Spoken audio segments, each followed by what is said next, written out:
for. They want to understand what it is specifically that you're doing. And, as a good example I always use is, the question I always get is, well, like, okay, let's say we were starting a company that's in the search engine space, right? So obviously Google is out there. Google is a big player.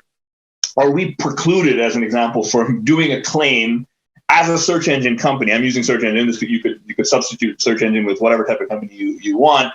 Are we precluded from doing a claim like that in R&D? And the answer is no, just because the way this program works is you can certainly have competitors, as long as the know-how or how they're doing it is not publicly known, it's not in the public domain and is proprietary, you can still take advantage of the program. The way you're judged is on your own knowledge base level, right? So they look at each company and say, okay, what does this company know? Do they look into what's in the public domain and see what's available? Absolutely. Like nowadays everything is accessible through Google and searching and all of that. But you're not precluded from doing that. And at the same time, it's incremental knowledge. So you don't suddenly have to.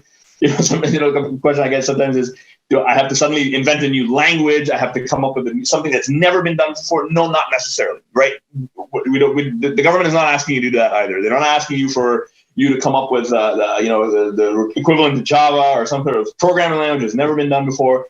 It's about incremental knowledge gain. So the idea is you can be leveraging things that are already there. Nobody wants to reinvent the wheel, but there has to be something that we can show that you're doing above and beyond, right? So there's something. It could be minor. It could be an improvement. It could be an enhancement. It could be something in your industry. Maybe you're taking something from one industry and bringing it to another. There's lots of different ways to position a project. So that's when you keep this program in mind.